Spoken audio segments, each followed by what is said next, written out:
All right, it is a great pleasure to introduce our next guest for Consumer Choice Radio. Bjorn Lomborg is the president of the Copenhagen Consensus Center, the author of the best-selling The Skeptical Environmentalist, and most recently, False Alarm: How Climate Change Panic Costs Us Trillions, Hurts the Poor, and Fails to Fix the Planet. Bjorn, thank you very much for joining us on Consumer Choice Radio.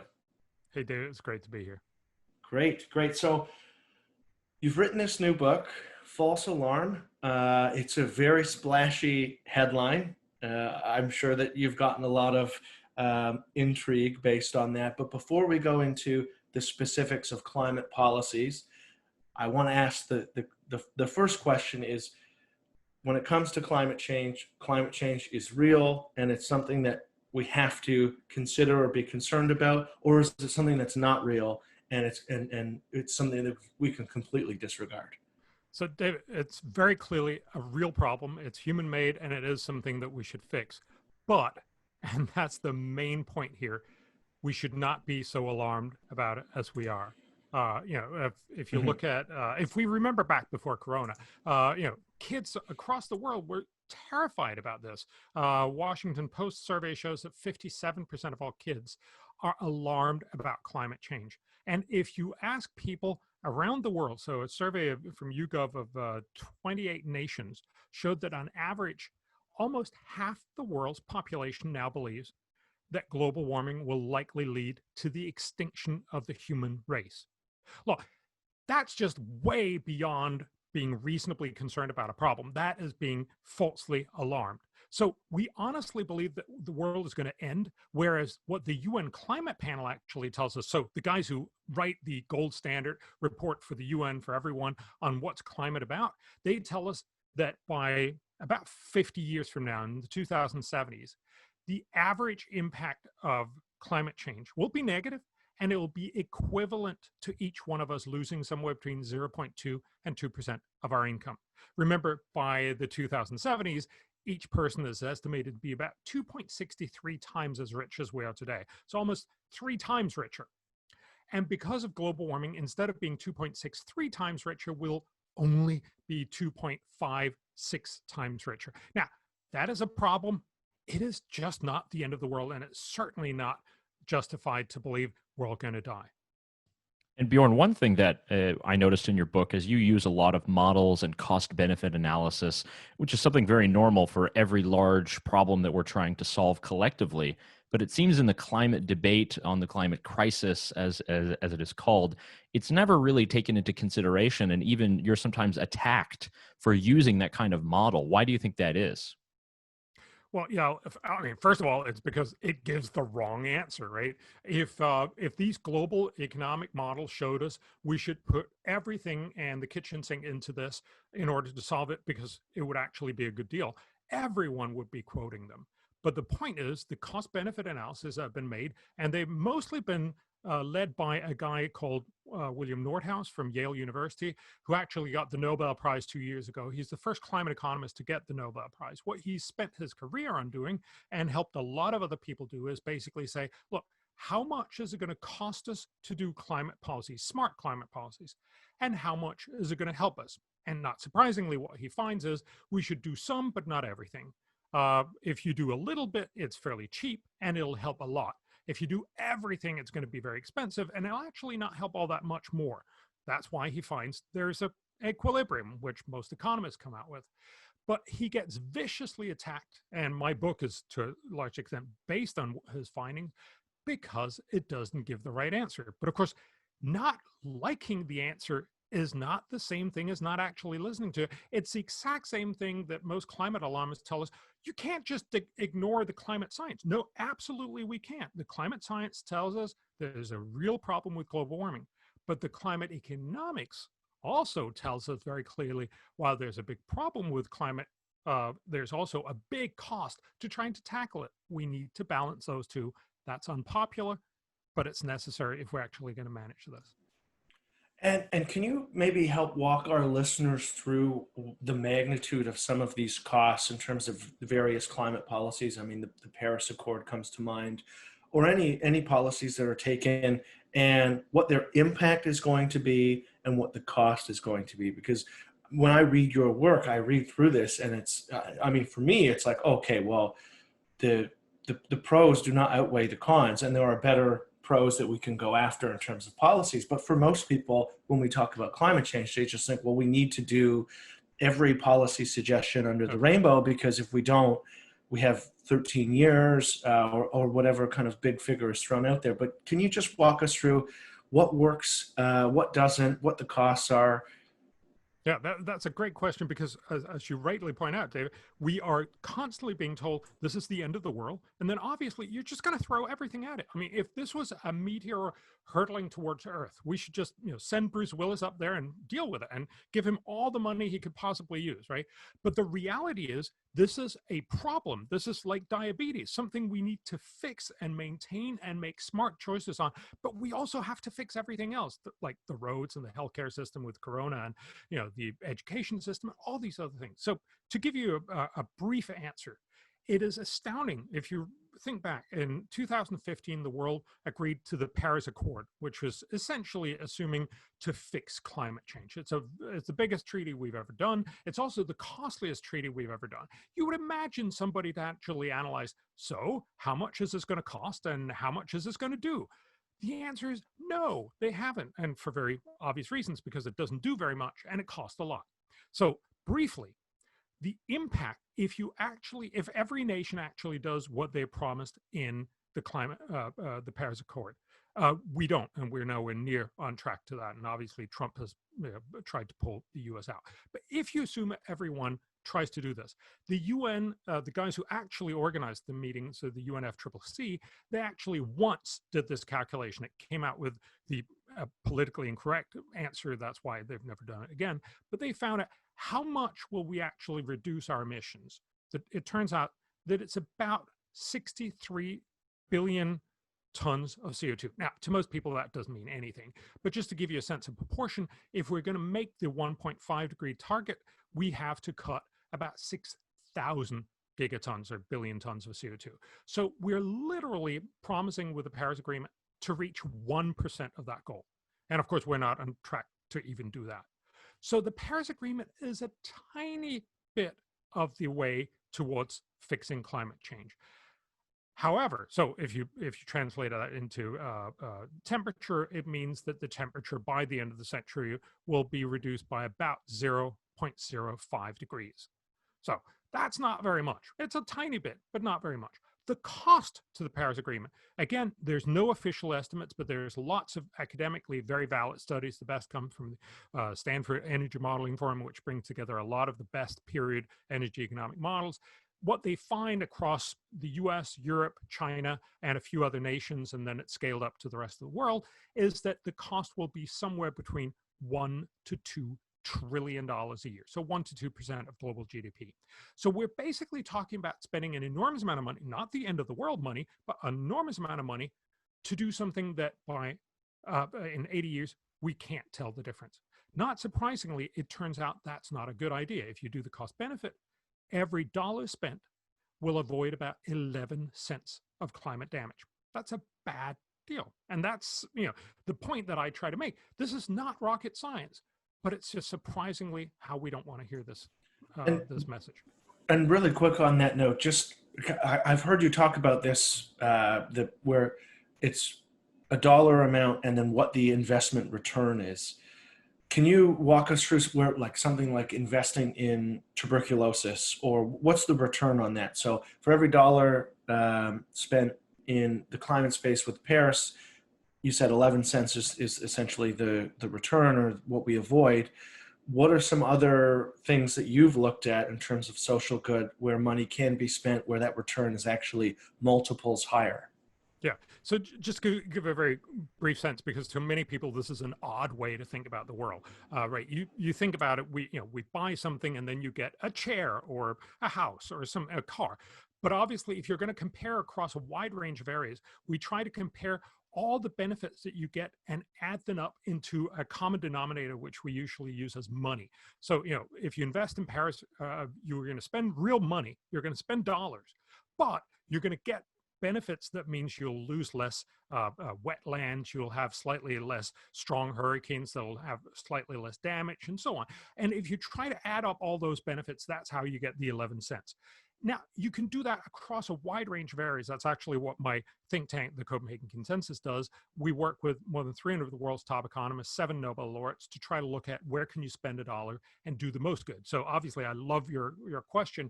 Basically, where could you otherwise spend it? Turns out you can spend it on a lot of other things. So on tuberculosis, for instance, most people don't recognize that tuberculosis is the world's leading infectious disease killer. It's not HIV/AIDS, certainly not corona yet, but it is tuberculosis, this old disease. The reason why we don't hear about it is because we fixed it 100 years ago in the rich world. People used to die from consumption all the time, but now almost nobody dies in the rich world, but lots of people still do in the third world. And it's very cheap and easy to fix. We estimate that for every $1 you spent on smart tuberculosis policies, you could do about $43 of social good. That's a fantastic investment. We actually also find if you invest in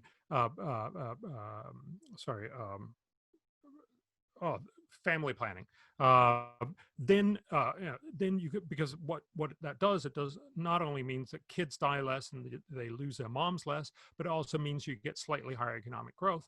Every $1 spent will produce $120 worth of social good. If you invest it in free trade, which is basically paying off rich Western farmers, which are the main ones holding back free trade, to get more free trade for the world, you could actually end up with $1 spent and delivering almost $2,000 of social good. Again, the point here is not to say that even if you can spend $1 and do $3 worth of good, you should probably also do that. But you should certainly do the $43 before you do the $3. And you should certainly do it before you do the 11 cents.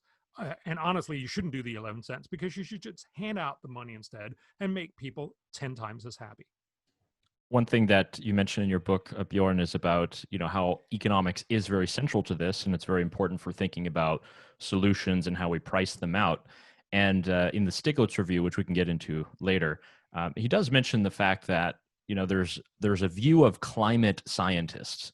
And that's something that I think a lot of us are kind of confused by. What do the quote scientists say? Because it seems as if there's a lot of people who speak for them, but we don't necessarily hear, are they coming out with these solutions, or is it more political? Well, I think the main reason why we have this confusion is because a lot of the stories that you hear about climate change are this relentless alarmist story. The end of the world is nigh. I give a lot of examples, but let me just take this one. Last year, Washington Post and lots of papers across the nation and across the world led with this story. Because of global warming, 187 million people are going to have to relocate by the end of the century. And of course, not surprisingly, that very quickly became to 187 million people are going to die. They're going to drown. Right? And the idea is, very correctly, global warming leads to higher sea levels. Higher sea levels will inevitably mean that more people will be underwater and hence they'll have to move or they will drown. Now, that seems really obvious until you start realizing what this assumes is that over the next 80 years, nobody will do anything. So basically, we'll just sit around, watch the waves lap up over our knees and eventually our hips, and eventually we'll either drown or have to move. But of course, in reality, we adapt. We put up dikes, for instance. Holland has shown the way in that, and we know how to do that. So that very same study that showed 187 million people are going to die, are going to have to move if we do nothing, also said if we do something, that is, if we do what they assume will be the smart thing and it'll be very, very cheap, we will not see 187 million people having to move, but we'll see about 300,000 people having to move. So 1/600th of the number was the actual number. But think about which number made it into all the papers. Not surprisingly, the 187, because it's just so much more fun. And it sort of, it speaks to everybody who wants to point out this is a big crisis.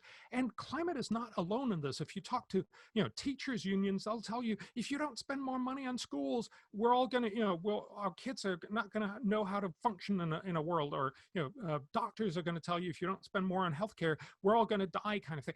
Everybody makes this exaggeration. But the point is, it's so much easier to do with climate, And there's such a more relentless pace in making these statements that are not false per se, but they're simply incredibly misleading. And that's why there's a big disconnect between what most people think they hear.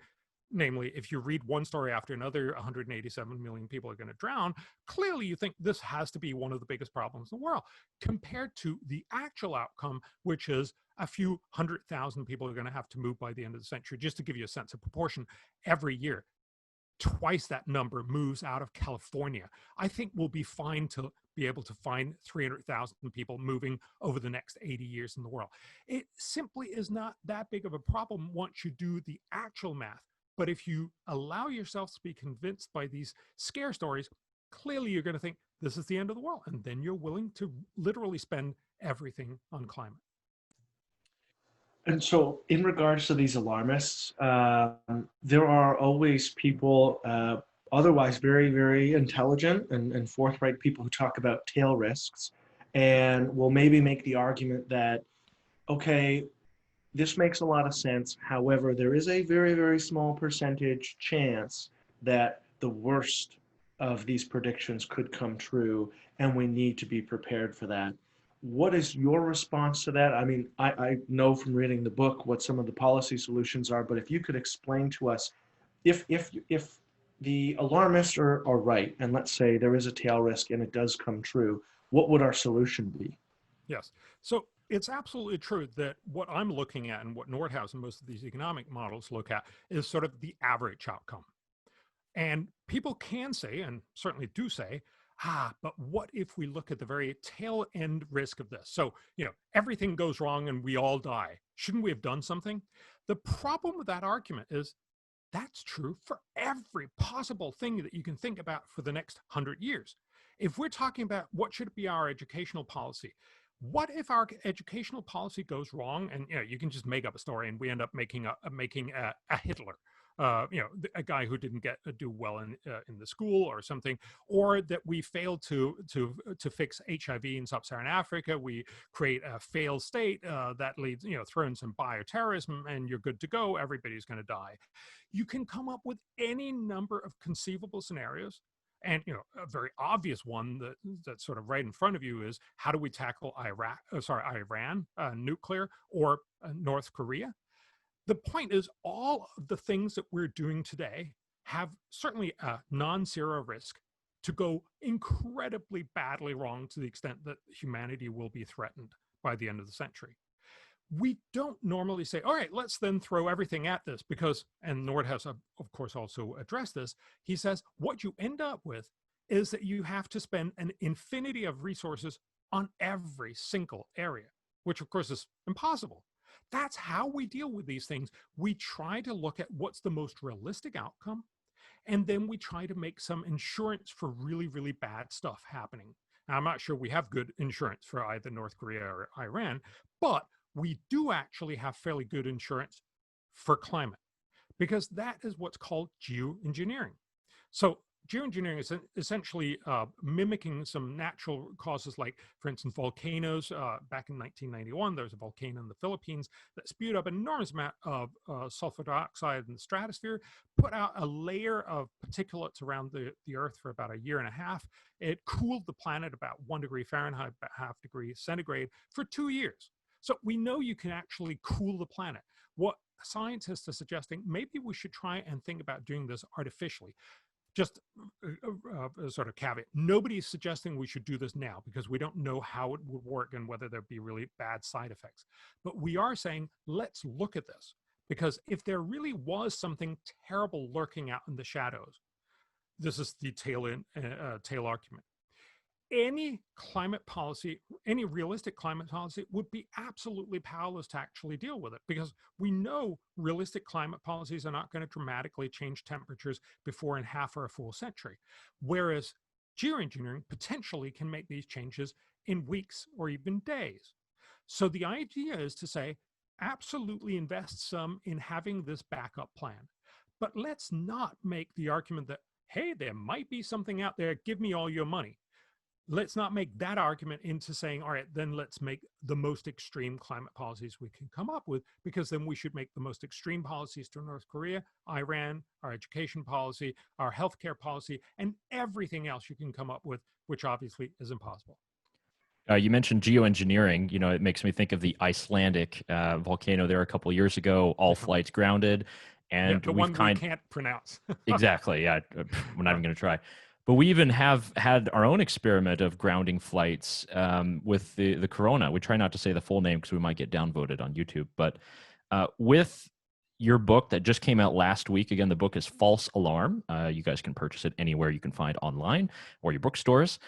Has anything changed from your thesis or your book with the coronavirus? Does it change your frame of mind or thinking, or given you other examples perhaps that you could follow up with? Well, obviously, since we've all been home and had a lot of time to think about this, I've certainly thought about how does this fit into what I'm talking about with my book. I had a Saturday review in Wall Street Journal on this particular topic, and I think Corona really tells us two things. One is, if you think about what is most environmentalists telling us, they're saying, oh, fly less, drive less, use less resources, bike more to your work, that kind of stuff. It's all very well intentioned, but of course, the point is, and that's what I say in the book, but Corona, I think, has very, very clearly pointed that out, is that even when we do all of that, it has virtually no impact. Remember, the whole world just acted as if we'd heard the environmentalists' plea. We shut down the entire world. When China was the most shut down on April 17, China still emitted 78% of the emissions they normally emit. Why? Because we still have to live. We still have to heat our houses. We still have to do lots and lots of stuff. So the reality is that, if anything, the coronavirus has shown this is not something that you solve by driving a little less and taking a few flights. It's not to say that that's not a good idea. And, if that rocks your boat, please do it. But this is not what's going to solve global warming. What is going to solve global warming is much better technology, but not this, don't do this, don't do that. The coronavirus, I think, has also led us one other place. So look at what's happened.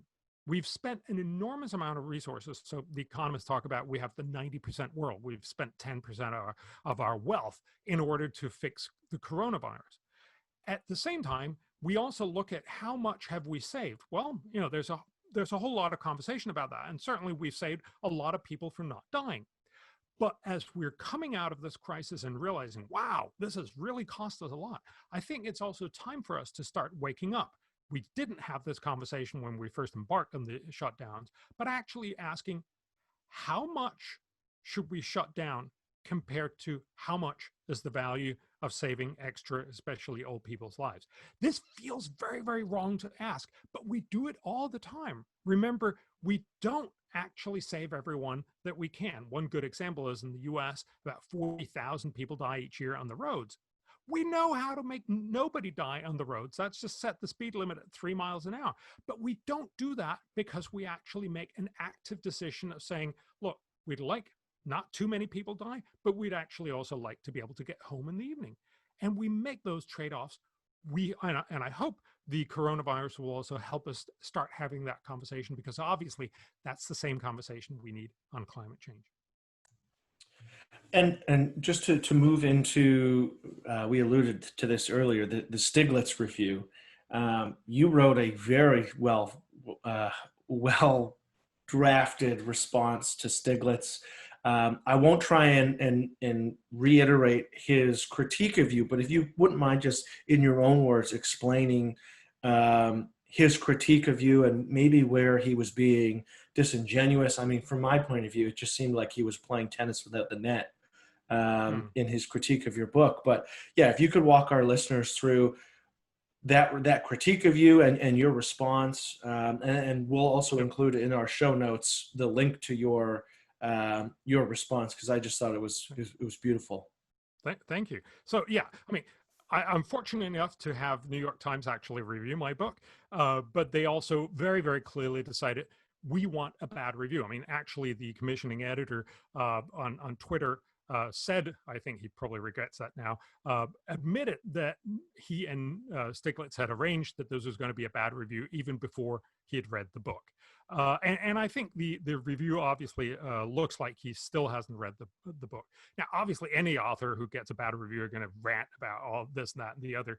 So I'm not going to go into that as much. There's basically 12 points that you make, and all 12 of them are simply false. They're not just different opinions. They're simply academically false. And I think that comes down to, and you can go through it. Most of it is very, very boring. He says Nordhaus has estimated an incredibly high cost of 1.5 degrees temperature rise to limit temperatures to 1.5 degrees. No, he hasn't, because he actually explicitly says that's not possible. The fact that Stiglitz doesn't seem to know this or care about it indicates that this is a whole other conversation. And I think that's really where this is about. He ends up his review, I think, very honestly saying it would be terrible if anyone were to actually think that this book had any real merit, because then people would change their behavior. And I think that's what this is about.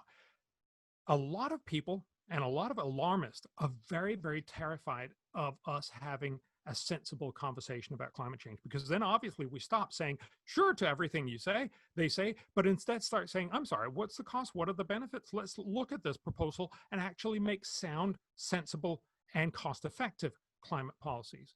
And I think that is really how you should read this review, that Stiglitz, as a defender of, if you will, sort of the normal climate alarmism, is simply throwing everything at me and see what sticks. And unfortunately, he's not all that well informed. And so he basically ended up throwing a lot of false stuff on there. But this is not what that conversation is about. It's really about telling all good-minded people who read the New York Times, do not read this book. Thou shalt not read this book. And a lot of people have said, and I certainly hope that's true, but I also think it has some validity. If the New York Times tells you you shouldn't read this book, maybe you should. That's a very good point. I think most telling in his critique there is he says, we have to listen to the scientists. Bjorn is not listening to the scientists. By the way, I, as an economist, I wrote the second assessment of the IPCC. So there's no equivalent there. Yes. Yeah, that's the good stuff. Fun fact, he doesn't know what IPCC stands for either. So he cites that wrongly in his Nobel speech. There you go. Well, yeah, immediately when I read his review, I finished reading it, and obviously I was like, oh, this makes me feel uncomfortable. But then at the same time, I was in the back of my head going, there are going to be so many people who read this review who will now have to buy this book to check it out, almost as an act of rebellion. So just fantastic to have you on the show. I really appreciate it. One short aside, The Skeptical Environmentalist was one of the kind of first books that was given to me by my dad as I started. I think I was maybe 13 or 14 when I first read it. That's a very early age for that book. Yeah. But it was, and what's great for our listeners is we've talked about that type of approach to political problems, of looking at the costs and benefits and not falling into the trap of doing things for the sake of symbols or symbolism, or because it makes us feel good. Actually getting down to the nitty-gritty of what does this cost us and what do we get in return. So on a personal note, I really appreciate your work. It's been foundational for me in terms of my political experience. Our listeners have certainly heard me talk about that quite a bit. So it's a great opportunity for us to have you on the show, and we really appreciate you joining us.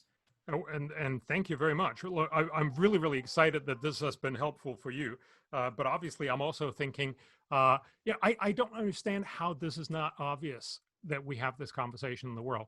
And I mean, I know why, because it creates a lot of uncomfortable truths for a lot of people. I was once debating the Danish finance minister, and she told me, you can't just come here with all your economics, because what does that leave space for us politicians to make decisions? And I was like, well, maybe that's exactly the point. It makes it, sure, you can still decide between really good policies, but you can't honestly and objectively make really bad policy decisions. And of course, politics is very much about making bad policies because they play well in the media or because they buy you those crucial votes that you need or something else. And so I see cost benefit and the whole conversation on where you spend money as a way to constrain policy to hopefully help make the world a little bit better. That's wonderful. Yeah, you heard it here, folks. Add to cart, false alarm. Bjorn, thanks so much for taking your time, and best of luck with rolling out the book. Thank you, guys. Cheers.